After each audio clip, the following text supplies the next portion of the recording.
Eu quero convidar você a abrir a palavra de Deus em João capítulo 17.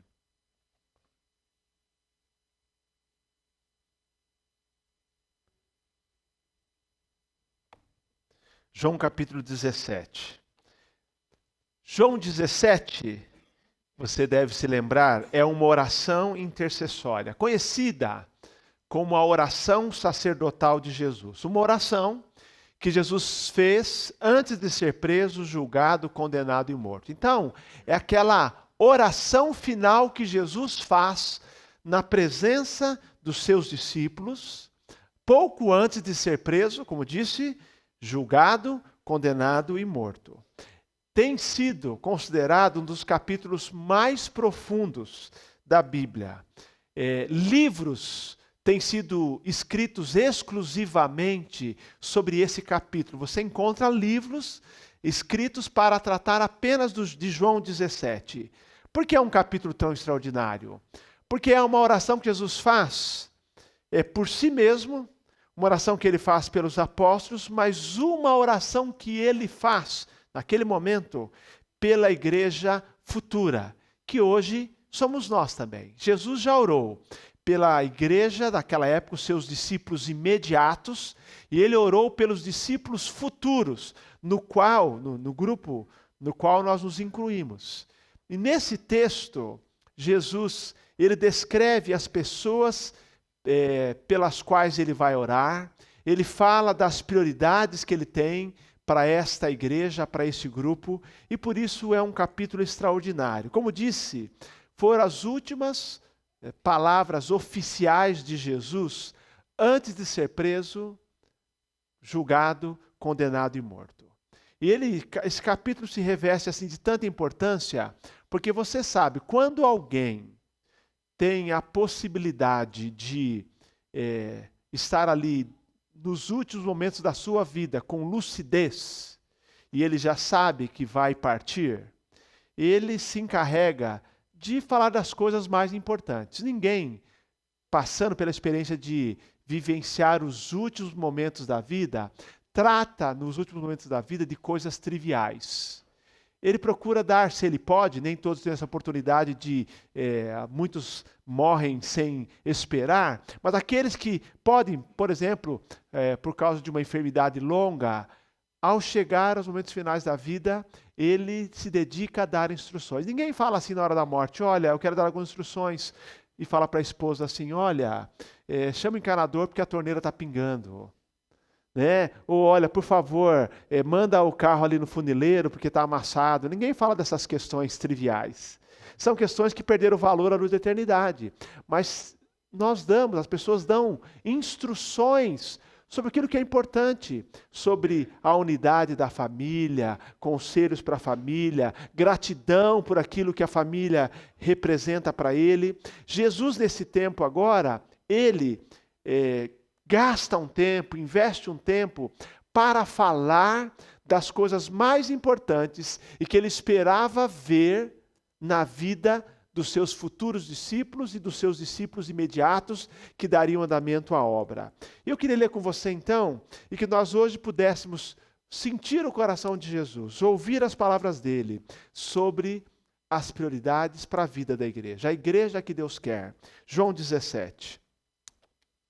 O texto diz o seguinte: depois de falar essas coisas, Jesus levantou os olhos ao céu e disse: Pai, chegou a hora, glorifica teu Filho, para que também o Filho te glorifique.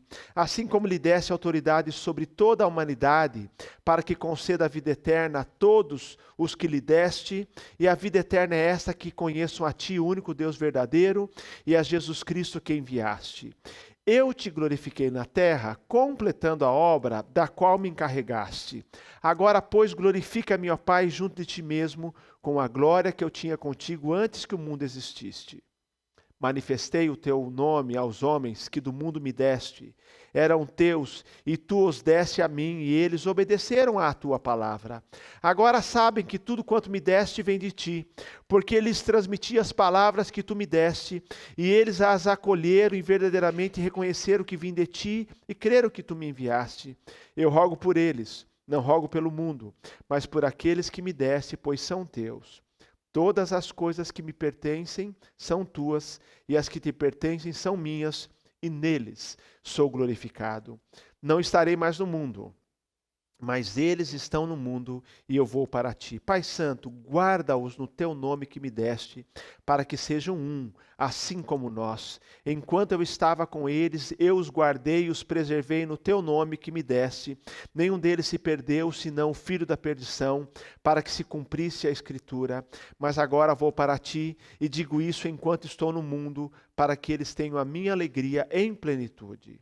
Eu lhes dei a tua palavra, o mundo os odiou, pois não são do mundo, assim como eu também não sou. Não rogo que os tires do mundo, mas que os guardes do maligno. Eles não são do mundo, assim como eu também não sou.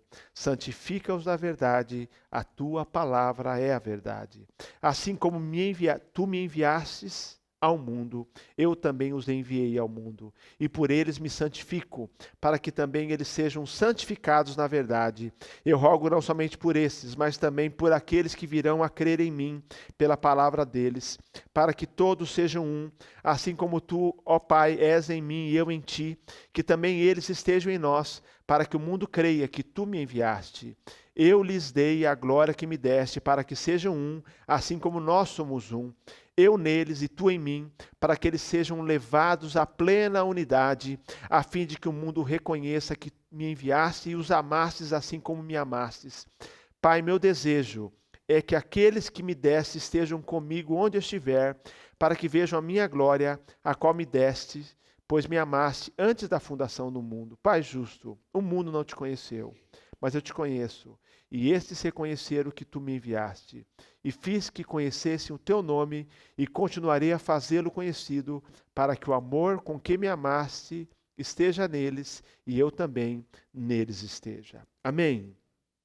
Esse é um texto extraordinário. Eu vou falar hoje com vocês um pouquinho sobre as características desse povo pelo qual Deus, Jesus Cristo, ora, e mais particularmente sobre as prioridades para a vida da igreja. Esse texto nos afirma, nos vários versículos, 3 verdades sobre as características desse povo chamado igreja. O texto diz que nós pertencemos a Deus, nós conhecemos o Pai e nós vivemos o mundo. Essas são as 3 verdades nesse texto que caracterizam a igreja. A igreja, nós somos o grupo de pessoas que vivem no mundo, mas vivem como pessoas que conhecem o Pai e pertencem a Deus. 3 verdades extraordinárias. Pertencemos a Deus, nós conhecemos o Pai e nós vivemos no mundo. E aí Jesus ora nesse capítulo 17 falando das prioridades, do que ele esperava que a igreja fosse naquela época, ao ser inaugurada. Logo os discípulos começariam esse movimento chamado igreja, lá em Atos capítulo 2, como promessa de Deus em Mateus 16. E ele ora para que não apenas aquela igreja imediata, mas a igreja do futuro, isso nos inclui, fosse marcada por alguns interesses, algumas prioridades que eu chamo de inegociáveis. E eu queria lembrar vocês o seguinte: a igreja é a única organização que não define quais são as suas prioridades. Não somos nós que dizemos assim, nós queremos fazer isso ou aquilo. A igreja vive sobre o livro da revelação. E a igreja sempre procura ir ao encontro das prioridades para nós. Quando nós perguntamos como a igreja deve viver, nós não nos reunimos para discutir e votar. Nós perguntamos, o que a Bíblia diz? As últimas palavras de uma pessoa são as palavras mais importantes. As últimas instruções de uma pessoa são as instruções mais sérias. E Jesus aqui nos coloca diante das instruções mais sérias para a vida da igreja. O que ele esperava, e ele diz na oração intercessória, ver nessa igreja? Quais são os tópicos que permeiam a mais importante oração intercessória de Jesus? É a mais longa oração de Jesus registrada nos evangelhos. Quais são as prioridades que Jesus estabelece que devem nortear a vida da igreja em qualquer época da história? Jesus fala que há 4 prioridades fundamentais. O texto fala de outros temas, fala de alegria, fala de glória, mas eu quero falar sobre 4 prioridades que são assim objeto, alvo da oração de Jesus para a igreja. E que esta igreja e toda igreja que procura se alinhar a essas prioridades acaba sendo a resposta à oração de Jesus. Quando uma igreja se alinha a essas prioridades, a igreja é hoje no século XXI resposta à oração de Jesus, porque Jesus ora ao Pai, ele pede a Deus, ele pede insistentemente, repetidamente, ele cita alguns temas várias vezes, dizendo: Pai, preserva a tua igreja, para que a tua igreja demonstre na sua vida esses 4 interesses, essas 4 prioridades. Eu quero conversar com vocês hoje sobre elas. Primeira alvo, prioridade de Jesus citada na oração. Já falei que somos descritos como povo que pertence a Deus, conhece o Pai e vive no mundo. Primeira prioridade, a verdade. Você observou quantas vezes a palavra verdade aparece no texto, ou a palavra, ele diz: lhes transmiti as palavras que tu me deste, verso 8, e eles a acolheram. Verso 14, eu lhes dei a palavra, o mundo os odiou. Verso 17, santifica-os na verdade, a tua palavra é a verdade. Verso 19, e a favor deles eu me santifico a mim mesmo, para que eles também sejam santificados na verdade. Jesus pede ao Pai, Jesus intercedeu a favor da igreja, para que a igreja fosse fiel à verdade ao longo dos séculos. Hoje, queridos, infelizmente há um movimento, inclusive dentro de igrejas, enfraquecendo a palavra. É interessante, não é surpresa que haja no mundo movimento contra a verdade da palavra de Deus. Mas, para nós é uma grande surpresa e tristeza quando dentro das igrejas há um movimento querendo enfraquecer a palavra de Deus. Como fazem isso? Dizendo que o Velho Testamento caducou, né? Que é para uma época que no Novo Testamento nem tudo se aplica. As pessoas vão simplesmente relativizando a palavra, vão questionando a palavra. Não apenas naquele movimento liberal alemão do século XVIII, mas hoje um movimento de postura, de mentalidade pós-moderna, em que até aceita-se a palavra de Deus, mas se relativiza essa palavra de Deus, porque no século XVIII houve um movimento de fato dizer que na Bíblia havia muitos mitos. Esse movimento foi enfraquecido hoje, pelo menos aqui no Ocidente, mas mesmo assim hoje, é um movimento da pós-modernidade. Você sabia que em 2016, o dicionário Oxford, como sempre faz todo ano há uma pesquisa pelo dicionário Oxford para decidir qual é a palavra do ano. Qual a palavra que foi mais usada? Eles fazem pesquisa, vão no Google e verificam qual foi a palavra mais pesquisada. E eles, queridos, naquele ano, 2016, usaram uma expressão como descrevendo o ano de 2016. A palavra foi, ou a expressão foi, pós-verdade. Pós-verdade. O espírito da pós-modernidade. Vamos imaginar aqui. O que ele está dizendo? Que a verdade está perdendo importância nos debates. Você já ouviu, por exemplo, quando eu vejo os debates políticos, você tem que assistir como um programa humorístico. Porque um opositor, apresenta os dados inegáveis, irrefutáveis, e o outro fala aqui, combatendo, sem citar os dados, como se aqueles dados não fossem verdade. Ele simplesmente fala, ele não fala assim, é mentira. Ele continua o discurso dele, como se aquilo...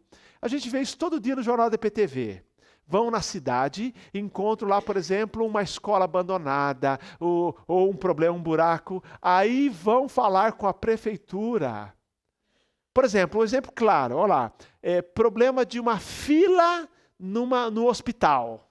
Uma fila que tem todo dia problemas de atendimento. Aí vão falar com a prefeitura, não é não, está tudo sob controle, está tudo em ordem, aconteceu algum problema hoje. Quer dizer, os dados estão lá, podem mostrar que todo dia aquela fila está lá, e eles vão dizer assim que não tem fila. Ou alguns só faltaram dizer assim, tem fila porque eles gostam de fila. Um dia o repórter falou assim, acho que eles estão dizendo que eles gostam de fila, que eles vêm para cá sem necessidade. Está vendo? O dado está lá, a imagem está lá, está negando. Parece aquele bêbado no teste do bafômetro. Ele sai do carro bêbado, e aí o policial pergunta se ele está bêbado, se ele bebeu. Ele fala que não bebeu. Aí faz o teste para caminhar. Você já viu como ele caminha? Ele caminha assim, né, gente? E ele fala que ele não está bêbado. Vivemos na pós-verdade. Fatos objetivos têm menos importância do que crenças pessoais. Vimos aqui o pastor Lourenço falando, relembrando para nós aqui. Nós não vivemos apenas o relativismo. O relativismo foi uma das marcas da pós-modernidade, pós-iluminismo, pós-modernidade. Foi uma marca. Mas porque o relativismo sustenta que não existe uma verdade. Não há absolutos. Mas hoje, demos um passo adiante. Hoje, o Albert Mohler, do Seminário do Sul dos Estados Unidos, afirma o seguinte: enquanto no decorrer da história, argumentos focalizaram-se em afirmações rivais quanto à verdade, havia um debate, é isso? Alguém colocava um ponto de vista, outro colocava um outro ponto de vista, ele diz, agora o pós-modernismo rejeita a própria noção de verdade fixa, universal, objetiva, absoluta. O que existe hoje são verdades socialmente construídas, verdades plurais. O que você pensa pode ser totalmente oposto ao que eu creio. É verdade, sua verdade, a minha verdade, e estas, que eles nem chamam verdade, podem conviver. O cristianismo, Jesus orou por isso, sabendo o tempo que viveríamos. Ele ora para que a igreja fosse marcada pela defesa da verdade. Porque a igreja, não importa a época que vivemos na pós-modernidade, o cristianismo é a religião que crê em verdades absolutas, verdades sobre qualquer assunto, sobre a natureza humana, sobre o pecado, sobre o caráter de Deus, sobre a divindade de Cristo, sobre a salvação, sobre a ressurreição, sobre os destinos eternos, além de verdades e absolutos morais. E a igreja é chamada para, nessa época, viver afirmando que crê na verdade, porque santifica-os na verdade, a tua palavra é a verdade. Não é mais uma verdade. Jesus disse, eu sou o caminho, a verdade e a vida. É fácil defender isso no século XXI? Muito difícil. Mas você sabe onde o relativismo e a pós-verdade leva? Leva ao caos. É porque ele não se sustenta, ao caos, porque tudo vale. A igreja que Deus quer é aquela que não faz concessão em relação às verdades bíblicas. O apego à verdade, não apenas como a defesa de um ponto de vista, mas como uma questão de vida ou morte, sabendo que a verdade é libertadora, conhecereis a verdade vos libertará. As verdades pós-modernas, as pós-verdades escravizam, a verdade liberta. Mas hoje, o desafio, a oração de Jesus é que a igreja seja firme, apegada à verdade, crendo e defendendo os fundamentos da fé cristã, os fundamentos da moralidade cristã. Nós defendemos. Verdade deve ser uma prioridade da igreja do século XXI. Porque só quando a igreja é fiel à verdade, na sua crença e comportamento, ela impacta o mundo. Um desafio tremendo. E que temos que estar atentos, em especial a igrejas que relativizam a verdade. Conversava com um pastor alemão, um homem, viu? Um pastor alemão. Ele é um pastor leigo na Alemanha. E ele me contava, perguntei, como que anda o evangelho na Alemanha? Ele disse assim, infelizmente, cada vez nós vemos as igrejas fazendo concessões teológicas e morais. Teológicas e morais. Com tristeza. E por isso a igreja está cada vez mais se perdendo, as igrejas estão vazias, ninguém quer saber de Deus. E outros hoje também, por outro lado, nós vemos no Brasil, nos Estados Unidos, igrejas cheias, e muitas igrejas cheias servindo a Deus, mas outras com medo de perder membros, fazendo concessões à verdade da palavra de Deus. A igreja precisa ser fiel ao Senhor. E verdade foi o primeiro interesse, foi a prioridade número 1 que Jesus citou, que a igreja seja fiel à verdade. Vou dizer a vocês, meus irmãos, eu creio na Bíblia de capa a capa. Esse livro não envelhece, não vai envelhecer. Entendeu? Eu disse a vocês que eu fiz a validação do meu curso de teologia numa universidade metodista, e que está muito liberal.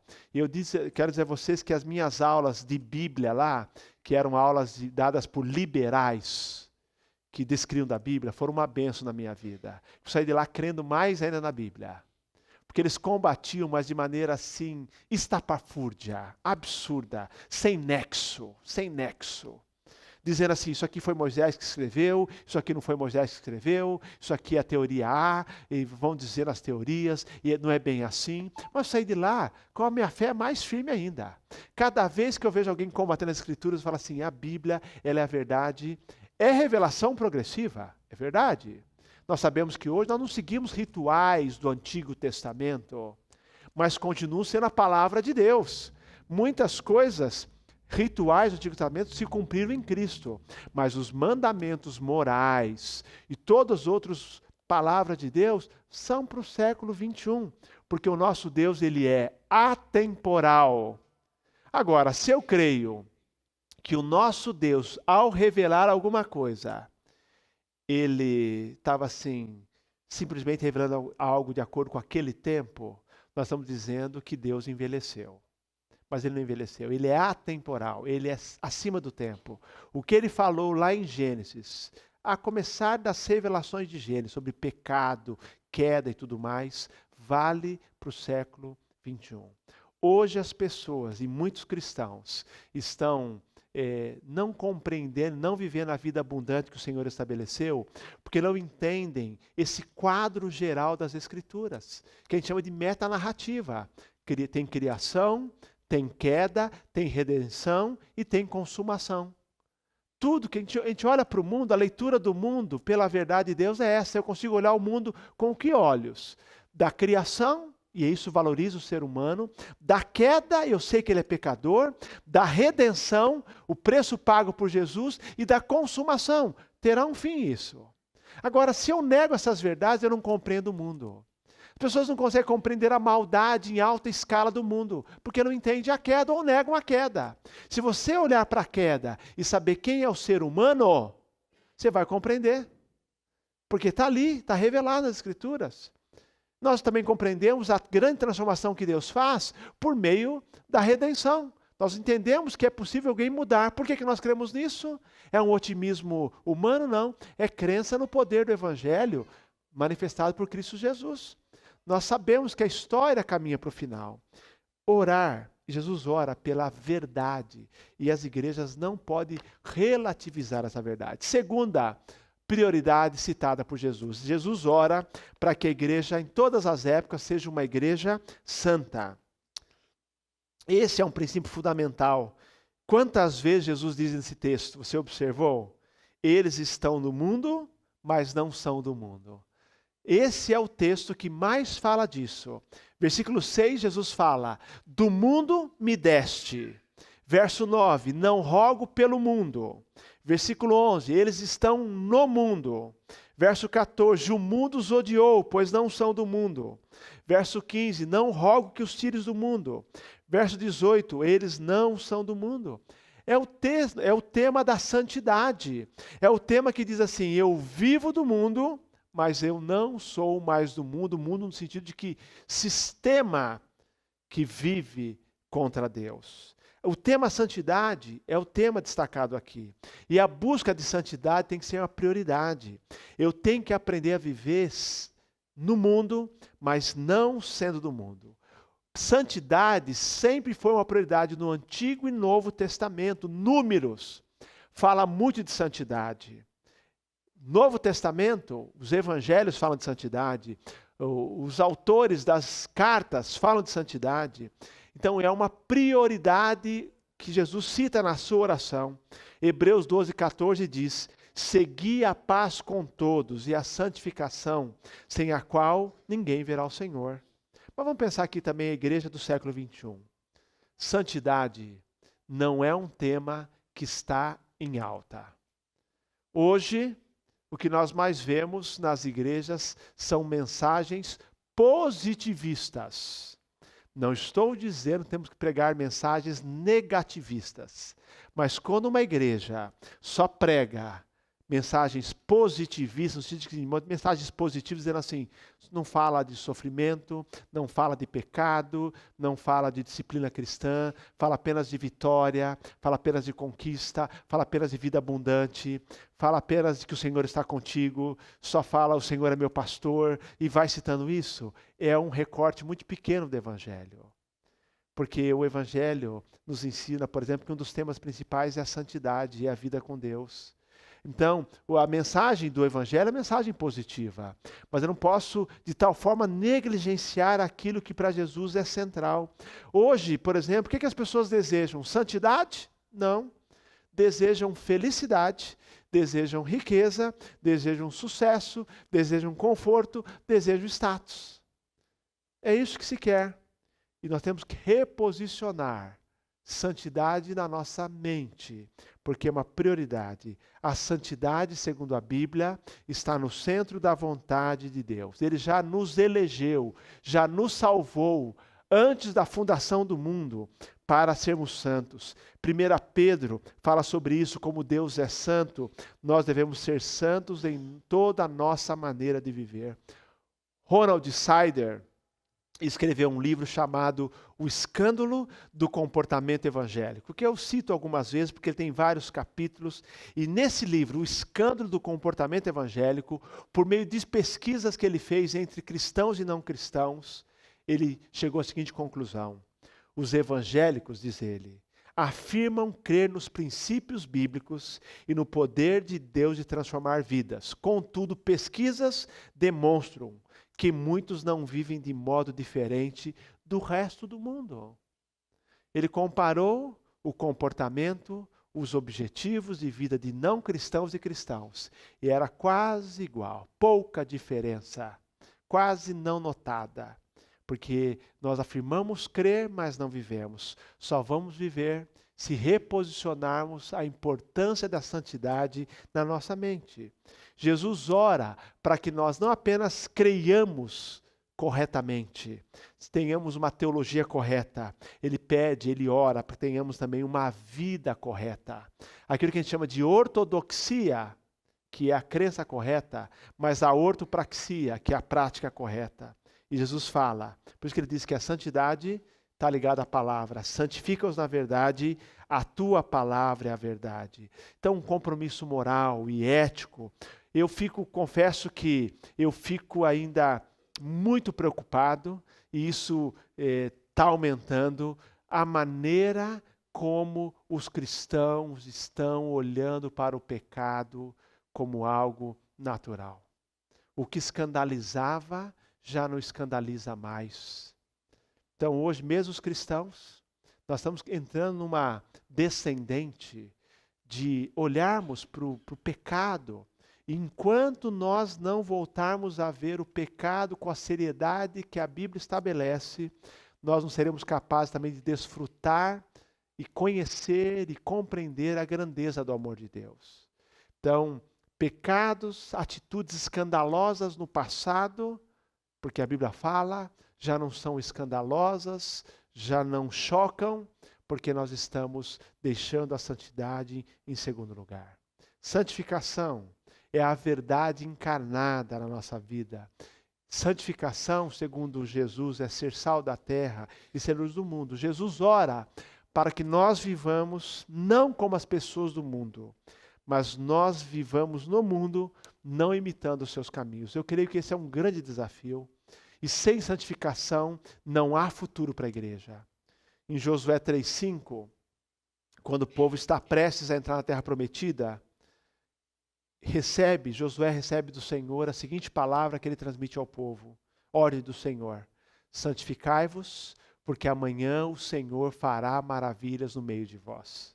Em outras palavras, primeiro a santificação, depois a intervenção de Deus. Não há futuro para a igreja, não há futuro para as nossas famílias cristãs, se nós não colocarmos a santidade como uma prioridade. Santificai-vos, e aí o Senhor vai atuar. Santificai-vos, que o Senhor fará maravilhas. Terceiro lugar, Jesus ora para que a igreja seja unida. Uma igreja teologicamente correta, uma igreja que também seja, do ponto de vista ético, santa, e uma igreja que viva o seu dia a dia como uma igreja unida. E aqui é um dos pontos principais de Jesus. Ele ora, eu oro para que eles sejam um, assim como eu sou contigo, ó Pai, que eles sejam um, verso 23, a fim de que o mundo reconheça que tu me enviastes. Jesus diz que é unidade na igreja que faz com que o mundo creia. Eu nem vou falar, embora Deus quer que nós em algum nível tenhamos unidade com outras denominações evangélicas, que nós tenhamos até um grande desafio, unidade entre igrejas batistas, que nem isso tem. Porque tem que ter unidade com pessoas que creem no Senhor Jesus, têm uma confissão de fé semelhante, igrejas evangélicas, podemos caminhar juntos em muitas áreas, mas precisamos também, como igrejas batistas, caminharmos juntos, mas mais ainda, o mais visível é a igreja local, porque as pessoas visitam a igreja local. Jesus ora para que seus discípulos de uma igreja local, tão diferentes em temperamento, em personalidade, em pensamento, vivam juntos em unidade. Que nada nos divida e que nós sejamos unidos pela fé em Jesus. E é fácil se dividir por questões. É até fácil se dividir por pontos teológicos secundários. Até isso é possível. E nós temos que tomar cuidado com isso. É fácil se dividir, nos dividirmos por pontos de vistas estratégicos ou de forma de fazer na igreja. Mas ele diz que essas coisas são secundárias. Devemos caminhar unidos. Agora, a unidade não é algo que acontece automaticamente. A unidade é tão desafiadora porque é preciso que haja em nós algumas posturas. Há posturas que incentivam, que promovem a unidade, e há posturas que conspiram contra a unidade. Em Efésios capítulo 4, Paulo fala que devemos andar da maneira digna do evangelho que fomos chamados. Ele fala das posturas corretas, com toda humildade, mansidão, com longanimidade, suportando-vos uns aos outros em amor, esforçando-vos diligentemente para preservar a unidade do Espírito no vínculo da paz. A unidade não é algo que nós criamos. O texto de Efésios 4 diz, a unidade nos é dada, porque temos uma mesma fé, um só Senhor, um só batismo, um só Deus, que faz tudo por meio de todos. Nós temos a unidade dada por Deus. Ele fala assim, não divida o que Deus uniu. Ele já nos tornou unidos no seu corpo. E agora, que posturas promovem a unidade? Humildade, mansidão, longanimidade ou ânimo longo, é o oposto de pavio curto, suportando-vos uns aos outros em amor. É o desafio nosso, então não é algo que acontece sem esforço. Ele fala, esforçando-vos diligentemente para preservar, não para criar. Jesus orou, e esse é o ponto central dessa mensagem, em que ele fala assim, eu oro para que a igreja esteja unida, para que o mundo creia que tu me enviaste. Quando alguém vê a igreja, ou ouve da igreja, e vê que as pessoas se amam, que as pessoas são unidas, aquela é a primeira impressão, aquele é o primeiro impacto, e essa unidade promove uma disposição da pessoa a ouvir a nossa mensagem. Agora, você sabe disso. Desunião é um tremendo empecilho ao crescimento, à propagação do evangelho. Tristemente, tem muitas igrejas marcadas por muitas divisões por muitas brigas, por muitas disputas, por muitos grupos. E não é uma proposta, um bom testemunho para o mundo. A unidade da igreja, com humildade, com mansidão, com longanimidade, suportando um ao outro no Senhor, quando as pessoas vêm, elas veem a beleza do Evangelho. O desafio para nós, sermos todos nós agentes da unidade na igreja. E por fim ele fala o seguinte, ele ora para que essa igreja esteja em missão. Eu diria que seja uma igreja missionalmente focada. E ele diz o texto, verso 18, dizendo: assim como tu me enviastes ao mundo, eu também os enviei ao mundo. Povo de Deus é povo missionário. A igreja é a única instituição do mundo que não existe para benefício dos seus membros. É para os benefícios dos de fora. Portanto, eu costumo dizer que nós, mais do que gostos pessoais na igreja, devemos pensar assim: a nossa igreja está sendo efetiva em alcançar pessoas para Jesus? Essa é a grande questão. Mais do que dizer assim, essa igreja faz o que eu gosto, o tipo de música, isto ou aquilo. A questão é, essa nossa igreja, ela está cumprindo a sua missão? Jesus ora dizendo, assim como o Senhor Pai me enviou para o mundo, e eu cumpri a missão, eu os envio ao mundo. Envio ao mundo com a missão, pregar o Evangelho. Nós somos deixados no mundo, nós estamos no mundo para compartilhar a mensagem do Evangelho. Uma mensagem que é compartilhada por meio da vida e de palavras. Nós temos interação com aqueles que estão no mundo, que são do mundo, para que eles percebam a diferença em nós. Jesus disse, assim brilhe a vossa luz diante dos homens, para que vejam as vossas boas obras e glorifiquem ao vosso Pai que está nos céus. A igreja está no mundo em missão.